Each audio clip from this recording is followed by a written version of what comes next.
Well, here's what happened at the opening World Championship race in Sevlievo, Bulgaria. In race number 1, it was a win for Steffi Lai from Chiara Fontanesi, and Larissa Pampamaya was third. Ashley Fialek was fourth. But in race number 2, Steffi Lai on the Red Bull KTM got off to a perfect start here and continued as she meant to have gone on, and got in front and was unchallenged pretty much all weekend. Fialek, number 67 on the LS Motors Honda, and number 8, Chiara Fontanesi. They challenged for second and third position, but eventually the Italian went through on the Yamaha. But Steffi Lai, though, she was the one that was out in front. Livia Lancelo, after a 6th position in race 1 the day before, she made a mistake on the start and eventually worked her way back up to 4th. But it was a win for Steffi Lai, and she wins the championship round. Second race of the day was the MX2 race 1, and it was a good start for Jeffrey Hurlings, the young 15-year-old on the Red Bull KTM, and his teammate Marvin Muscan, but also Ken Roxon was in there. And the first 3 riders, number 111 Hurlings won the championship leader, Marvin Muscan, and 94 Ken Roxon were challenging early on. But eventually things settled down, and it was Marvin Muscan who led, and number 94, Ken Roxon on the Tekka Suzuki, they were the challengers.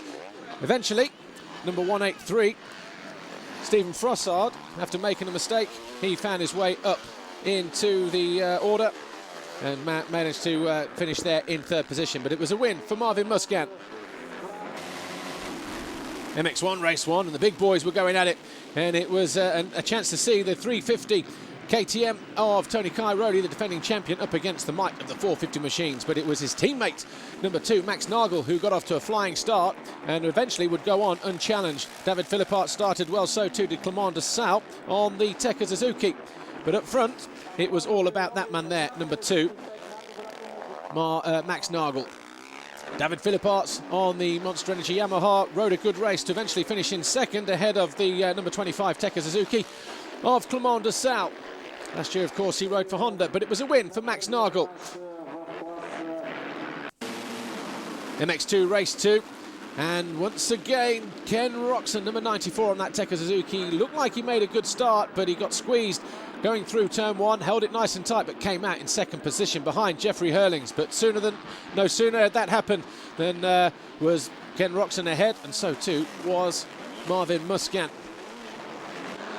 But Roxon made a mistake and would fall out of the lead and would have to do it all again. Eventually he found a way back past Jeffrey Hurlings that he had done on the first lap, but by then it was too late, and Marvin Muscan was too far gone and was way down the track.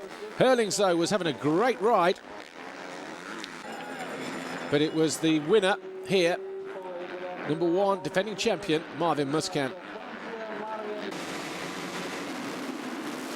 And in the final race of the day, MX1 race 2, Max Nagel got off to a good start. His teammate Tony Cairoli was buried down in the pack as he entered the first turn, but eventually he came out in 3rd position behind David Philippart's there, number 19 on the Monster Energy Yamaha. 4th, a little bit further back, was Clement de Sal, but then soon enough Tony Cairoli found a way around the outside of his Italian fellow countryman and was up into 2nd position. Davide Guarneri on the LS Motors Honda was challenging for 6th position with number 10 Anthony Boissiere on the TM. But then Boissiere would make a mistake, just like Max Nagel did then. He got hung up behind a back marker in the closing stage of the race, and that was enough for Tony Cairoli to make a move around the outside. The battle for 3rd went all the way down to the wire between the teammates on the Suzukis, Steve Ramon and de Sal, but it was Ramon who came out on top.